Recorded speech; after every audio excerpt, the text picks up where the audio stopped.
Hi everyone, unemployed professor here. मेरी तरफ से आप सभी को रक्षाबंधन की हार्दिक शुभकामनाएं। आज हम जिस टॉपिक के बारे में डिस्कस करेंगे that is very much related to Rakshabandhan. Happy Rakshabandhan to all of you. हमारे भाई बहनों के साथ हमारा एक बहुत ही लविंग और केयरिंग रिलेशन होता है। ये एक ऐसा रिश्ता होता है जिसमें प्यार, केयर, परवाह, उसके अलावा नोक-झोंक, तकरार, तानाकसी और थोड़ी बहुत टांग खींचने वाले हरकतें भी चलती रहती हैं। अपने सिबलिंग्स के साथ घर, परिवार के सदस्य, रिलेटिव्स, अपना सारा एनवायरनमेंट हम अपने भाई बहनों के साथ शेयर करते हुए बड़े होते हैं। इनफैक्ट अपने भाई बहनों के साथ हम 50% तक का अपना डीएनए शेयर करते हैं। लेकिन उसके बाद भी सिबलिंग्स के बीच में एक राइवलरी की भावना रहती है। वो क्या होती है और वो क्यों होती है? विकिपीडिया के according sibling rivalry is a type of competition और animosity among siblings whether blood related और नॉट। सीधे शब्दों में बोला जाए तो भाई बहनों के बीच में आपस का जो थोड़ा सा मन मुटाव, थोड़ी सी लड़ने झगड़ने की भावना, थोड़ी सी कंपटीशन की भावना, थोड़ी सी ईर्ष्या, इसी तरह की छोटी मोटी जो बातें होती हैं इसको ही सिबलिंग राइवलरी कहते हैं। How does sibling rivalry present itself? अगर हम देखना चाहें तो सिबलिंग राइवलरी हमें काफ़ी रूपों में देखने को मिल जाएगी। भाई बहनों का आपस में हल्का फुल्का मनमुटाव होना, एक दूसरे की टांग खींचना, एक दूसरे पर प्रैंक्स करते रहना, एक दूसरे से जलना और ईर्ष्या करना कि मेरा बड़ा भाई मुझसे इस कंपटीशन में ज़्यादा अच्छा कर गया या मेरी छोटी बहन मुझसे ज़्यादा अच्छी ड्राइंग बनाती है, या उनको बार बार ये महसूस होना कि मेरे माँ बाप मेरे भाई बहन को मुझसे ज़्यादा प्यार करते हैं। आपस में ब्लड रिलेटेड होने के बावजूद, एक दूसरे के बीच इतने प्यार वाले एनवायरनमेंट में रहने के बावजूद क्यों भाई बहनों के बीच में सिबलिंग राइवलरी पैदा हो जाती है? इसके भी बहुत कारण होते हैं। हर किसी बिहेवियर की तरह सिबलिंग राइवलरी भी एक ऐसा बिहेवियर है जिसके कारण जरूर होते हैं।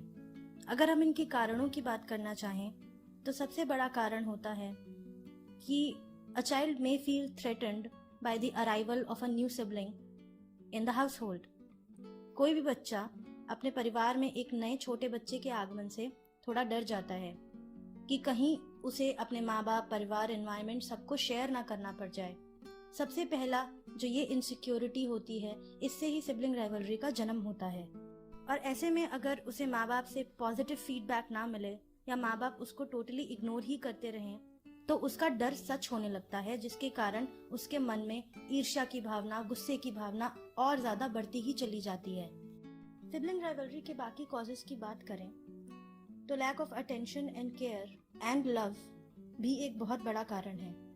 अगर बच्चा ये महसूस कर रहा है कि उससे ज्यादा प्यार, अटेंशन, केयर उसके छोटे भाई बहन या नए भाई बहन को दिया जा रहा है तो वो अपने आप ही धीरे धीरे अबैंडन्ड फील करने लगता है, जिसके कारण उसे ये लगता है कि इस सदस्य की वजह से मुझसे मेरा परिवार छिनता जा रहा है, मुझसे मेरे माँ बाप का प्यार छिनता जा रहा है, मुझे बांटना पड़ रहा है। और बच्चे जो कि बहुत छोटे क्रिटिकल सेंसिटिव पीरियड्स में होते हैं वो इस बात को एक्सेप्ट नहीं करना चाहते कि उनसे उनका अटेंशन, उनकी केयर छिन रही है। सेपरेशन एंग्जाइटी एक बहुत बड़ा रोल प्ले करती है। जाहिर सी बात है कि अगर हम इंसान हैं तो हमारे जीवन में कोई ना कोई लाइफ स्ट्रेसर जरूर होते होंगे, और वो लाइफ स्ट्रेसर्स ना सिर्फ माँ बाप को बल्कि बच्चों में भी हो सकते हैं। तो ये भी एक बहुत बड़ा कारण है कि लाइफ स्ट्रेसर से परेशान होकर के हम एक ऐसा आउटलेट ढूंढें कि हम उस पर अपना फ्रस्ट्रेशन उतार सकें। और कब वो फ्रस्ट्रेशन उतारते उतारते प्रॉपर सिबलिंग राइवलरी बन जाती है हमें पता ही नहीं चलता। You would be surprised to know that humans are not the only species जो कि सिबलिंग राइवलरी की भावना शो करते हैं। जी हाँ, humans are not the only species that show this very advanced form of behavior.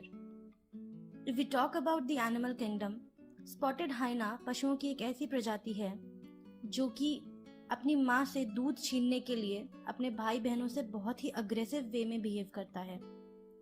Sand tiger shark के बारे में तो आप सबने सुना ही होगा, that they kill and eat their own siblings in the womb itself. And while siblicide is not a very common manifestation of sibling rivalry, in extreme cases, it has been shown to occur in human beings as well. Now we will talk about the age, sex, personality and temperament of siblings. How do they play a role? Sibling rivalry can start early on in humans. दूसरे बच्चे के जन्म के time में पहले बच्चे के अंदर भी सिबलिंग राइवलरी की भावना आने लगती है, क्योंकि कहीं ना कहीं उसे थ्रेटन फील होता है कि उसे सब कुछ शेयर करना पड़ जाएगा। साथ ही मैं ये भी बता दूं कि सिबलिंग राइवलरी की भावना छोटे से छोटे बच्चे की मन में भी हो सकती है। It can be present there in a kid age young age just 1 year old। वो सबकॉन्शियसली ये फील कर पा रहा है कि कहीं ना कहीं उसे वो अटेंशन, वो एक तरफा प्यार सब कुछ नहीं मिल पा रहा है। तो subconsciously भी a little child can start showing symptoms of sibling rivalry.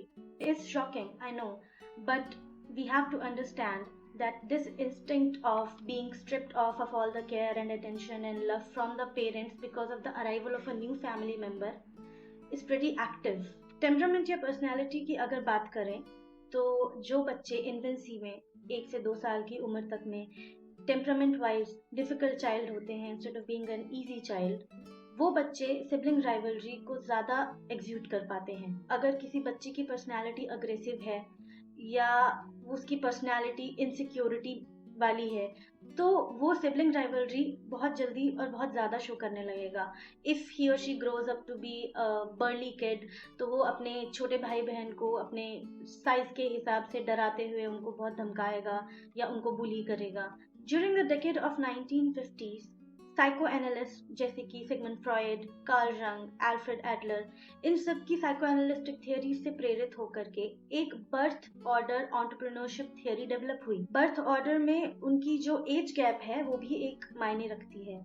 ऐसा पाया गया है कि जिन बच्चों में एज गैप कम होता है और दोनों का सेक्स एक होता है, मतलब दो बहनें हैं और दोनों की उम्र में मात्र 1-2 साल का फर्क है, तो उनमें इस तरह की जलन की भावना, ईर्ष्या की भावना हो सकती है।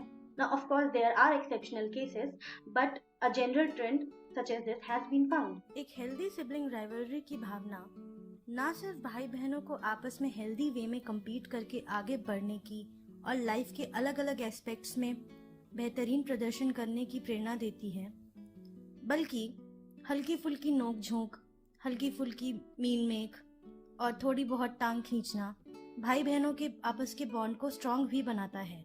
लेकिन अगर इसी सिबलिंग राइवलरी में नेगेटिव शेड्स जैसे कि अग्रेशन, एक्सट्रीम जेलसी, ग्रीडीनेस आ जाए, तो फिर जो भी भाई बहन इस तरह की भावना पहले से महसूस कर रहे होंगे, वो अपने माँ बाप से अटेंशन या केयर पाने के लिए अनहेल्दी वे में compete करना शुरू कर देते हैं, जिसकी वजह से भाई बहनों के बीच आपस में लड़ाइयाँ, मारपीट, इमोशनल फिजिकल अब्यूज अपने आप ही बढ़ जाता है। सिबलिंग रिलेशनशिप्स के ऊपर पेंसिल्वेनिया स्टेट यूनिवर्सिटी द्वारा की गई एक रिसर्च की माने तो siblings spend 33% more time with each other than they do with other people, and in situations where they have healthy relationships, they spend more than 11 hours per week together.